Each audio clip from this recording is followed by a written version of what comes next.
Hello guys, welcome to Neha Faizy blogs and Neha Faizy podcast. आज हम करने वाले हैं बहुत सारे टॉपिक्स के ऊपर, जिसमें से सबसे पहला टॉपिक ये है जो हमने लास्ट वीडियो बनाया था उसमें एक स्टेटमेंट जो मैंने दिया है, जो मैंने इतना बड़ा स्टेटमेंट दिया है बट उसके बीच में जो सेंटेंस आया है उससे कुछ लोग ऑफेंड हुए हैं। तो मैं पहले एक्सप्लेन कर देती हूँ कि मैंने बोला था कि जिस काम के लिए तुम इतने सालों से स्ट्रगल कर रही थी, तुम नहीं कर पाई, वो किसी दूसरे ने किया और तुम उसके लिए थैंकफुल भी नहीं हो। ये मेरा स्टेटमेंट था। बट आगे और पीछे का थैंकफुल नहीं हो, ये नहीं हो, काट के ये लिया गया है कि जो काम तुम जिंदगी भर नहीं कर पाई वो उसने कर दिया। अगर सिर्फ इतना बोला जाएगा तो ये ऑफेंड होने वाला है स्टेटमेंट, राइट? तो मेरा जो इंटेंशन है, everything should be judged based on your intentions. मेरा इंटेंशन किसी लेडी को डिमीन करने का नहीं है कि आप मां नहीं बन पाई। It can never be possible. I have friends, I have relatives, I never ask them कि आप कब प्रेगनेंसी कंसीव कर रहे हो, कब माँ बन रहे हो, क्या प्रोसेस चल रहा है, ये है वो, मुझे सब पता है। बट मैं कभी किसी को ऑफेंड नहीं करती, पूछती नहीं हूँ, just because I don't want to remind them कि क्या है क्या नहीं है। मैं इतना कॉन्शियस रहती हूँ। तो ऐसा कैसे पॉसिबल हो सकता है कि मैं इतनी सारी लेडीज को जो स्ट्रगल कर रही हैं उनको मैं डिमीन करने के लिए, ऑफेंड करने के लिए इतना इनसेंसिटिव स्टेटमेंट दूँ। इट वॉज ओनली टू से दिस थिंग कि आपको थैंकफुल होना चाहिए उस लेडी के लिए जो आप नहीं कर पाए, उसने आपको करके दे दिया फॉरन। So you should at least be thankful that person. आप नहीं बोलोगे, आप नहीं थैंक यू बोलोगे जिस काम के लिए आप स्ट्रगल कर रहे हो। इवन हमारे घर में कोई छोटा सा प्लम्बर भी आ जाता है और हमारे घर को वो ठीक करके चला जाता है, हम उसको भी थैंक यू बोलते हैं। कितना छोटा सा काम है वो। तो यहाँ पे तो इस चीज की आप वैल्यू लगा ही नहीं सकते कि बच्चे को पेट में रख के पैदा करना, अब आपके बच्चे को, तो उसके लिए थैंकफुल नहीं है। तो इतना तो मैं लेडी को बोलना बिना बनता है ना। मैंने उस फीलिंग के साथ बस उस क्रिएटर को बोला है कि you should be thankful to that lady. But आप उसको जनरलाइज मत करिए, अपने ऊपर नहीं लीजिए। जिसको भी ऐसा फील हुआ है कि मैंने जनरल वे में सारे लेडीज के लिए ऐसे बोला है, तो आई एम सो सॉरी अगर आपको ऐसा फील हुआ है। बट मेरा इंटेंशन बिल्कुल भी ऐसा नहीं था। और अगर आपको फील हुआ है तो आई शुड से सॉरी। आगे बढ़ते हैं। आज के पॉडकास्ट में हम बहुत सारे झूठ जो छोटे मोटे क्रिएटर्स बोल देते हैं जस्ट फ्लो में, जिससे कि उनको लगता है कि हमारे बारे में सिर्फ अच्छा अच्छा सोचा जाए, तो वो पकड़ेंगे। और चालू अप्पी के जो झूठ हैं ऑफ कैमरा ऑन कैमरा, वो भी, उस पर भी रिएक्शन देंगे। चालू अप्पी के ब्लॉग पे भी रिएक्शन देंगे। बट वो इतना बड़ा नहीं बन पाएगा, इसीलिए हम जो बहुत फेमस एस्ट्रोलॉजर हैं, टैरो कार्ड रीडर हैं, जो भविष्य बताती हैं, उन पे भी रिएक्शन देंगे। जो उन्होंने बहुत सारे यूट्यूब पे वीडियोस बनाए हुए हैं प्रिडिक्शन कर करके, तो उनकी सारी संभावनाओं पे हम रिएक्शन देंगे और थोड़ा सा हल्का फुल्का एक्सपोज करेंगे based on her statements only. 1-2 minute के लिए जनाब को भी लपेट लेंगे। तो शुरू करते हैं चालू अप्पी से। तो आप सबने देखा कि चालू अप्पी के फादर इन लॉ की तबीयत खराब हो गई थी, फिर फनी को भागना पड़ा था। और आपने चालू अप्पी के व्लॉग से क्या देखा कि फनी कितना रिस्पॉन्सिबल बेटा है, फौरन भाग के गया। देखो, मुझे मुझे शाबाश बोला फौरन भाग के जाओ, ऐसा वेट नहीं करना, फौरन जाओ, उसने बोला मुझे फौरन। कितना एक्सप्लेन कर रहा था कि मैं सारी जिम्मेदारियां निभा रहा हूँ। पूरे व्लॉग में उसने एक्सप्लेन किया है कि डब्बा तो चाहती है कि ये जरूर आए मुंबई, यही लोग नहीं आ रहे हैं। डब्बा ने बोला कि कोई कमी नहीं रह जानी चाहिए। डब्बा ने बोला कि ड्राई फ्रूट्स का सुठौरा बना करके अपने पापा को खिलाओ भरी गर्मी में। डब्बा कितनी केयर कर रही है। डब्बा ने अपने ससुर जी को बेयर चेस्टेड, मतलब वो ऊपर कुछ पहने नहीं थे, ऐसा भी व्लॉग में दिखा दिया। मतलब डब्बा को कितना प्रूव करना था कि वो कितनी अच्छी बहू है। वो घर जमाई बना करके एक लड़के को उसके माँ बाप से दूर नहीं कर रही है, वो सबका ख्याल रखती है। फ्रेंड्स, रिस्पॉन्सिबिलिटीज इतनी है कि पापा भले ही आईसीयू में, लेकिन रिस्पॉन्सिबिलिटीज की वजह से व्लॉग नहीं बन पा रहे थे, ये हमेशा दिमाग में था। मतलब आप खुद सोचो कि इस टाइम पे किस इमोशन की प्रायोरिटी होनी चाहिए। रिस्पॉन्सिबिलिटीज है, रिस्पॉन्सिबिलिटीज है, बच्चों ने बोला रिस्पॉन्स, मतलब इसको बच्चों ने बोला, जो कि बच्चे हैं भी नहीं, जो कि अडल्ट हैं, 18+ हैं सारे के सारे, उन्होंने बोला कि आपको व्लॉग बनाना चाहिए। तब इसको याद आया कि हाँ, मुझे व्लॉग बनाना चाहिए। मतलब वो बच्चे इसके कहने से चलते हैं, बट ये लोगों को बताती है कि मैं बच्चों के कहने पे चल रही हूँ। तो खैर, ऑन कैमरा तो ये झूठ बोलते ही हैं। देखो, हम इंसान सच बोलने के लिए बने हैं। अगर आप रोज रोज कैमरा उठा के झूठ बोलोगे तो आपकी ये जो हालत है यहाँ की, ये खराब हो जाएगी। ठीक है? अगर आप रोज रोज नेगेटिव कमेंट्स लोगे तो भी हालत खराब हो जाएगी। ये मैं आपको फैक्ट बता रही हूँ। हर वक्त आपको तारीफें नहीं मिल सकती, कभी कभी आपको क्रिटिसिज्म भी मिलेगा। वो जेन्युइन भी हो सकता है, वो बेसलेस भी हो सकता है। कभी कभी लोगों को पसंद ही नहीं आया तो लोगों ने बस बोल दिया, अपीयरेंस के ऊपर मतलब बोल दिया। लेकिन जब जेन्युइन होता है वो इफेक्ट करता है मेंटली। ये आप कितना भी बोलोगे मुझे कोई फर्क नहीं पड़ता, बट फर्क पड़ता है। जो इंसान इतने क्रिटिकल टाइम पे भी, जब उसको पता चल रहा है कि उसके पापा को पैरालिसिस अटैक हुआ है और इस टाइम पे भी वो सीरियस नहीं हो रहा है, तो वो दुनिया में किसके बारे में सीरियस होगा। मैं आपको बताती हूँ हुआ क्या। जब फनी के पापा को पैरालिसिस अटैक पड़ा, माइनर सा भी हुआ था। लोग कह रहे हैं नहीं हुआ, हुआ नहीं हुआ, लेकिन वहाँ पे सबको यही न्यूज़ मिली है कि उनको हुआ है और हल्का-सा उनके फेस पे वो मतलब दिख भी रहा था कि यहाँ पे कुछ हरकत, मूवमेंट नहीं हो रहा था। तो वहाँ से फनी को बोला गया कि तुम आओ पापा के लिए, तो आया नहीं ये बंदा। फिर आस-पास यहीं ऐसे नॉर्मली दिखा दिया गया। फिर उसके बाद में इसको जब हड़काया गया है, इसकी जब डाँट लगाई गई है, तब वहाँ से ये फ्लाइट बुक करके आया है। आप सोचो ऐसी सिचुएशन में किसी के भी बच्चे को अगर पता चलेगा कि उनके माँ-बाप के साथ इतनी क्रिटिकल सिचुएशन आई है, तो वो भाग के जाएगा बिना कुछ सोचे-समझे। इवन वो अपने ऑफ़िस में भी इन्फॉर्म नहीं करेंगे, भाग के जाएँगे, पैशनेट लीव लगाएगा, कुछ भी करेगा बट वो अपने माँ-बाप के लिए भाग के इंसान जाएगा। बट इसको ज़बरदस्ती बुलाना पड़ा डाँट फटकार के। बट ये व्लॉग में क्या बता रहा था कि मैं आया हूँ, अपनी ज़िम्मेदारी निभाने के लिए आया हूँ, ये कर रहा हूँ, ये भी निभाया, वो भी निभाया। तो कितना झूठ बोलोगे तुम लोग, कितना झूठ बोलोगे? मतलब अपनी इमेज बनाने के लिए ओवर एक्सप्लेनेशन जो ये देते हैं, उससे ही आप समझ जाओ कि कितने बड़े ये लोग झूठे हैं।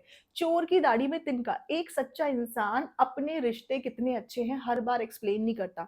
मैं कितना अच्छा बेटा हूँ, एक्सप्लेन नहीं करता। मेरी बीवी कितनी अच्छी बहू है, एक्सप्लेन नहीं करता। ये हर वक़्त पूरे व्लॉग में एक्सप्लेन करता रहता है कि मैं देखो सारी ज़िम्मेदारियाँ निभा रहा हूँ। ये जो डब्बा ने इसको आइडिया दिया कि तुम्हारे पापा को अगर मीठा खाने का मन कर रहा है, तो तुम ड्राई फ्रूट्स का कुछ बना दो। ये सब स्क्रिप्टेड ही तो है। अगर तुम जेन्युइनली केयर करते और तुम्हें पता है कि तुम्हारे पापा को ऑलरेडी एक बार पैरालिसिस अटैक आया है, तो तुम उनको अकेले छोड़ने का तो कोई मतलब सवाल ही नहीं उठता। फिर तो तुम या तो यहाँ पे रहते या उनको साथ में लेके जाते क्योंकि तुम्हारा कोई सिबलिंग है ही नहीं यहाँ पे।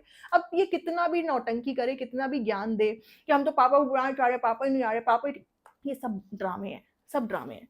ये डब ये डब्बा कभी भी परमानेंटली अपने इन-लॉज़ को अपने साथ नहीं रखेगी। It's a fact. घर तो तुमने इन-लॉज़ के लिए लिया था, लेकिन रखेगी नहीं।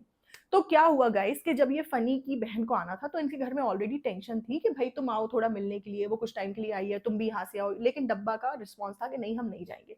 ऐसे बीच बीच में अगर वो एक दो दिन के लिए आई है, कुछ भी हुआ, तो ये इसका डब्बा का हमेशा ये रिस्पॉन्स रहता है कि हम नहीं मिलने जाएंगे, हम नहीं जाएंगे, हम आउट ऑफ द बॉक्स किसी के लिए एफर्ट नहीं करेंगे। Which is not wrong. आपकी किसी से बनती है, किसी से नहीं बनती है, ये ठीक है, इसमें कोई गलत बात नहीं है। हर इंसान आपके लिए अच्छा है ज़रूरी नहीं है, हर इंसान आपके बारे में अच्छा सोचता है ज़रूरी नहीं है, हर वक्त आपको अपनी तरफ से रिश्ते निभाने पड़े ज़रूरी नहीं है।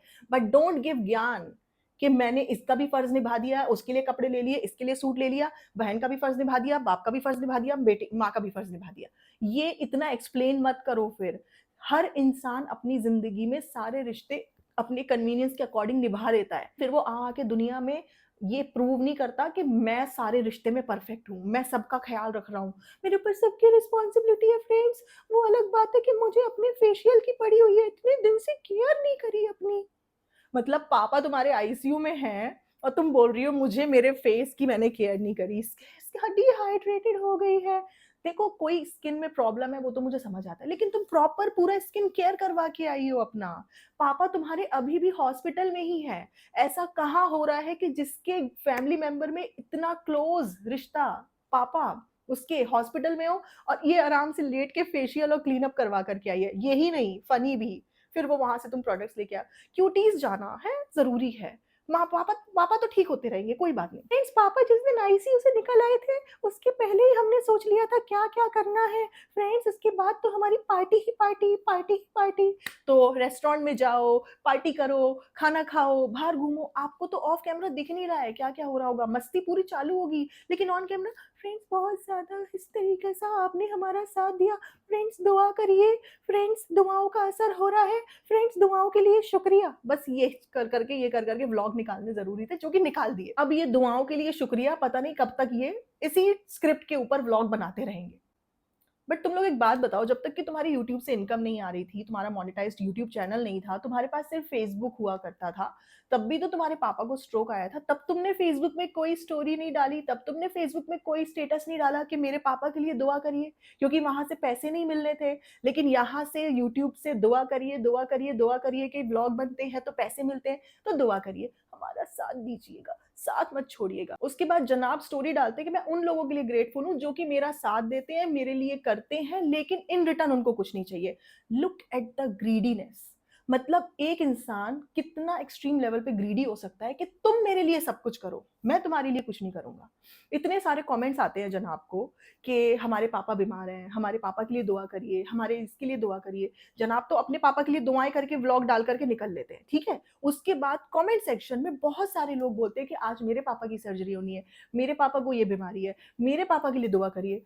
तुम उन पे दुआ करना तो दूर की बात, उनके कमेंट्स को लाइक तक नहीं करते हो, तुम उनके कमेंट्स में एक जवाब तक नहीं देते हो, इंशाल्लाह हम दुआ करेंगे, कुछ भी नहीं। ये आप लोगों की एज़ अ व्यूअर औकात है। You are just a view for them.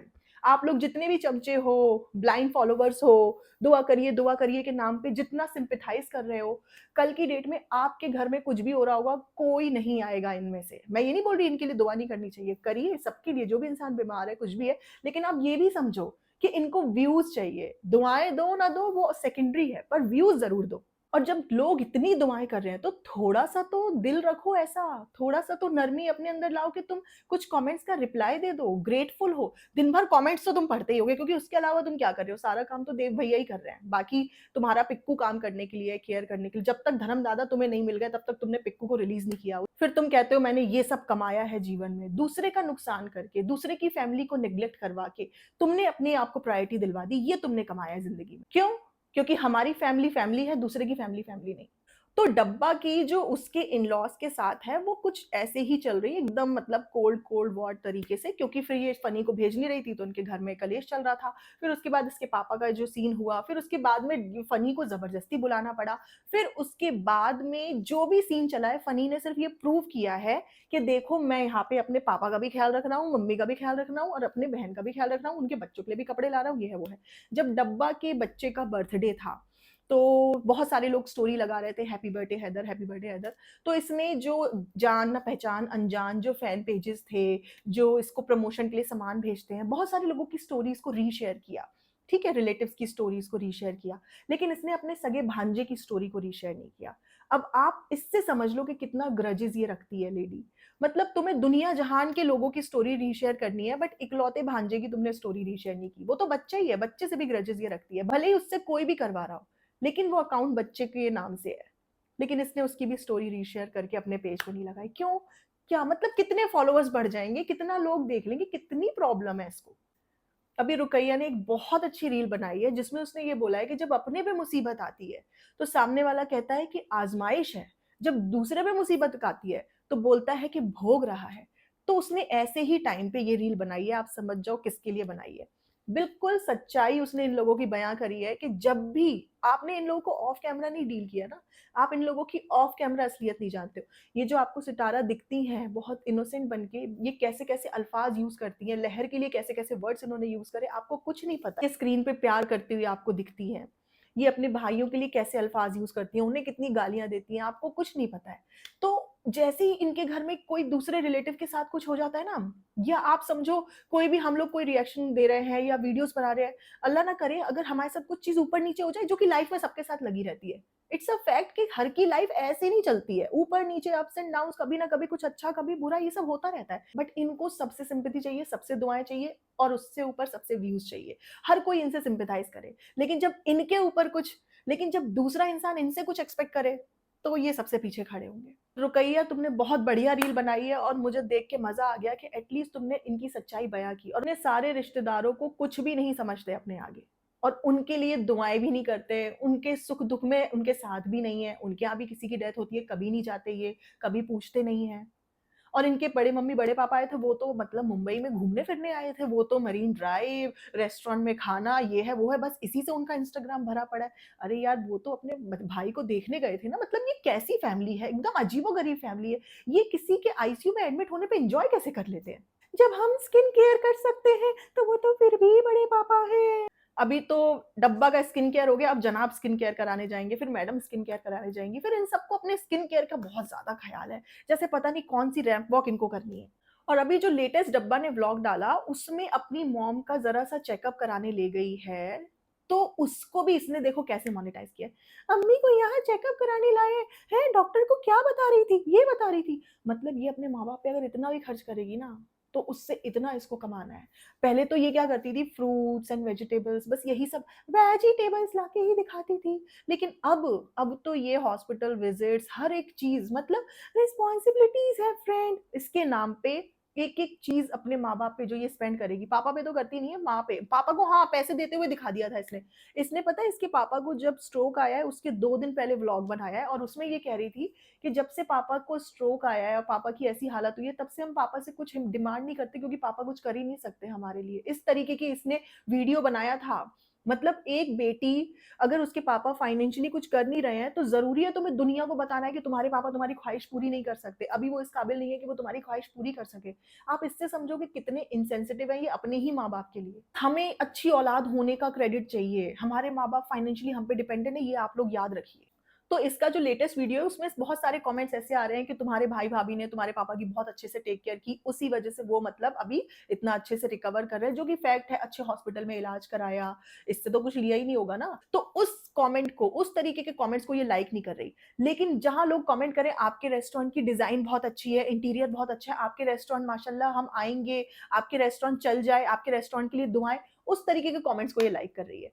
मतलब आप ये देखो कि ये बंदी को दूसरे की जब तारीफ होती है, दूसरे को जब अपलिफ्ट किया जाता है, तब इसके दिल में आग लग जाती है। लेकिन अपने आप को इसको हर जगह आगे रखना है, बिना किसी एफर्ट के। मैं तो ये मानती हूँ कि अगर आप 10 खर्च करके 1000 कमा रहे हो, तो आपको किस बात की वाहवाही चाहिए? अगर तुम ये पिज़्ज़ा, पेहान और ये ज़ारा इन सब के ऊपर खर्च कर रहे हो, लहर वगैरह के ऊपर, तो तुम दुनिया को बता चुके हो कि इन बच्चों के माँ-बाप इतने लायक नहीं है कि ये इन बच्चों की ख्वाहिशें पूरी कर सकें। मैं ही इनको बस ले जाके इनकी ख्वाहिशें पूरी कर रही हूँ। तो ये तो जग ज़ाहिर हो चुका है। तो इसमें तुम्हें किस बात की वाहवाही चाहिए? उनके माँ-बाप को नौकर बना कर के रखती है, उनके माँ-बाप से सारा घर का काम करवाती है। वो भी कमेंट लोगों ने किया कि अभी देखो बाजा खाला आई हुई है तो घर कितना साफ लग रहा है, इस घर की पूरी साफ-सफाई अच्छे से हो रही है। भाई आप लोग एक-एक चीज़ पकड़ लेते हो। एक कमेंट ऐसा नहीं आया है कि जहाँ पे जनाब और मैडम की तारीफ हो रही हो क्योंकि उन्होंने इसके पापा की अच्छे से टेक केयर की, लेकिन इसने किसी कमेंट को लाइक नहीं किया। ये बस अपनी तारीफ वाले और अपने रेस्टोरेंट की तारीफ वाले कमेंट्स को ही लाइक कर रही है। तो इन कमेंट्स को इग्नोर करना और इन कमेंट्स को लाइक करना इसकी इविलनेस बताता है। बच्चे के बर्थडे में सारी स्टोरीज को रीशेयर किया, लेकिन अपने भांजे की, फनी के भांजे की स्टोरी को इग्नोर कर दिया।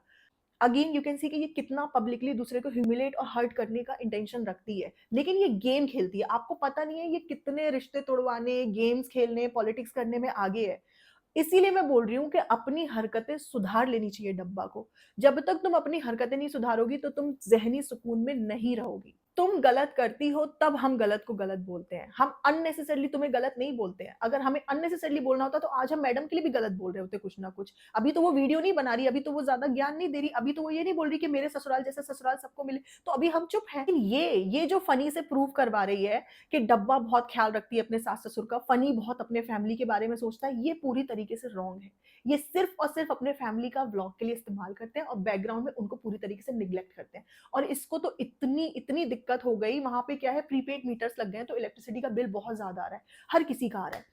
तो इसके जो सास-ससुर है वो एसी चला गए ना ज़्यादा चलाएँ तो इसने कूलर वहाँ पे रखवा दिया और उनको एसी से कोई प्रॉब्लम नहीं है, ऐसा कुछ भी नहीं है। वहाँ पे इनके यहाँ जो हाउस हेल्प भी आती हैं, वो लोग आते हैं, थोड़ा-सा अगर वो एसी की हवा ले लेंगे, थोड़ा-सा सुकून ले लेंगे दिन भर के लिए, क्या चला जाएगा। लेकिन नहीं, फ्रेंड्स जब हम कंटेंट बनाते हैं, तभी हम खर्च करते हैं, वैसे ऑफ कैमरा हमारा बिल्कुल भी ऐसा मन नहीं करता खर्च करने का। सी वो लोग ज़्यादा ना चलाएँ, इसीलिए इसने कूलर रखवा दिया।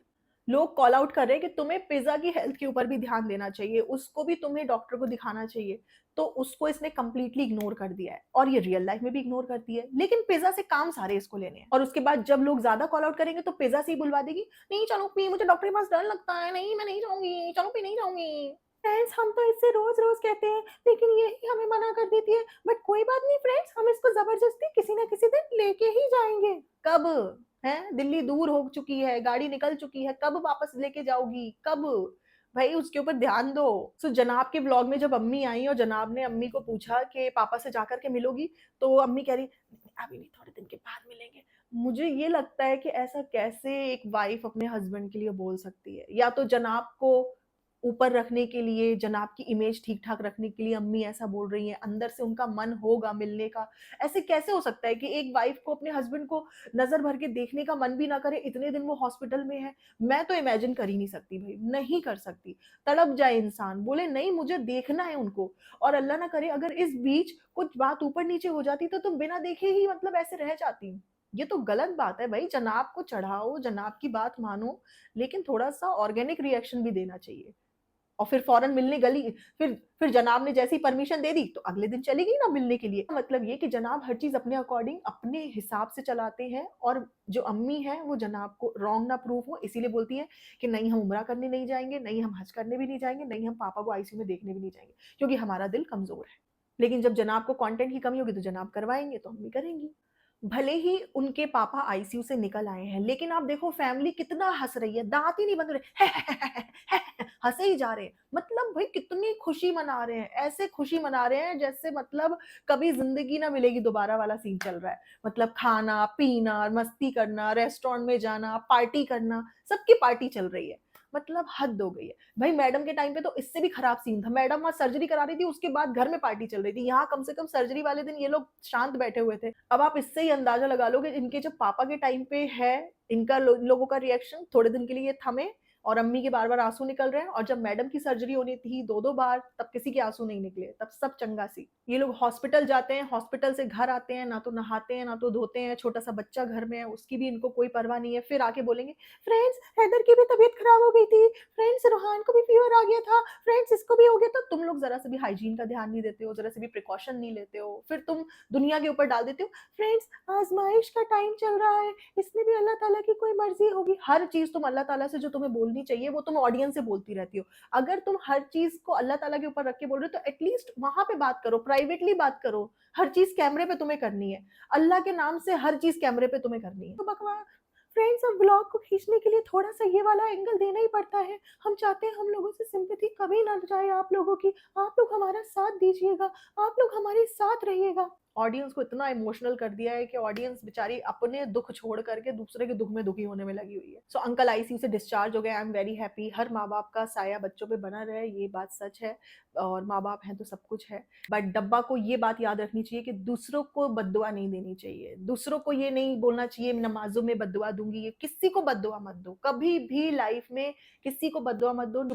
जो रुकैया ने इनकी पोल खोली है ना, ये इनका एक्चुअल नेचर है। ये बद्दुआएँ देते हैं लोगों को, ये लोगों के बुरे में खुश होते हैं, ये लोगों की तकलीफ को तकलीफ नहीं समझते, उल्टा टॉन्ट करते हैं उनके तकलीफ के टाइम पे। अपने तकलीफ के टाइम में इनको दुनिया इनके साथ खड़ी हुई चाहिए। दुनिया तुम्हारे साथ खड़ी है, लेकिन तुम अपने अंदर चेंजेस लाओ। तुम्हारा जो इनर नेचर है, जो तुम व्लॉग में ढक के आती हो, ये कर के शराफ़त दिखाते हो, ये सब छोड़ के असली नेचर दिखाओ, जो तुम असली रियल हो। प्रिटेंड वाला नेचर मत रखो। पूरा व्लॉग प्रिटेंड कर के, आवाज़ बना के, मासूम सा फेस बनाने की एक्टिंग करके निकाला जाता है। रॉ एंड रियल ये बिल्कुल भी नहीं है ये लोग। और ये हर वक़्त अपने फाइनेंसेस का रोना ऑडियंस से क्यों रोती रहती है? आप देखो लाइफ में, अब इसकी हिस्ट्री उठा करके देख लो। ये अभी आपसे रोना रो रही है, कल को ये कुछ और खरीद लेगी। फ्रेंड्स हमारी वो गाड़ी बहुत पुरानी हो गई थी और फनी को भी नई चाहिए थी, तो हमने इस बार ये वाली गाड़ी ले ली। कुछ दिन बाद गाड़ी ले लेगी, ठीक है? फिर कुछ दिन बाद कोई प्लॉट या घर ले लेगी, और यहाँ पे आप लोगों से रोती रहेगी, फ्रेंड्स हमारे घर में बहुत ज़्यादा फाइनेंस टाइट चल रहा है, बजट हमारा हिला हुआ है। ये सब ऑडियंस से क्यों तुम रोना-रोती रहती हो भाई? अपने घरवालों से रो ना। सिर्फ़ ऑडियंस को गुमराह करने के लिए, सिर्फ़ रिलेटेबिलिटी बढ़ाने के लिए कि देखो आप अपने घर में जैसे बजट आपका स्ट्रगल करते हो, वैसे मैं भी बजट में स्ट्रगल, वैसे मैं भी अपने बजट के साथ देखो कितना स्ट्रगल कर रही हूँ। सिर्फ़ और सिर्फ़ लोगों को उल्लू बनाने का तरीका है।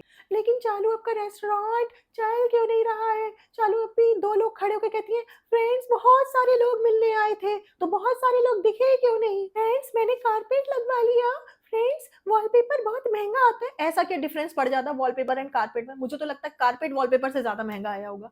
मुझे आप लोग बताइएगा कि वॉलपेपर लगाने में इतना क्या खर्चा आता है? तुम कोई 3D वॉलपेपर भी लगवा लेती, तब भी ऐसा नहीं कि तुम्हारा लाखों का खर्चा आ जाता। मतलब बिना पैर की सिर्फ़ अपनी क्रिएटिविटी जो तुमने घुसाई है वहाँ पे, वो बताने के लिए, फ्रेंड्स हमारे को वो सस्ता पड़ता। कुछ सस्ते-वस्ते वाला सीन नहीं है।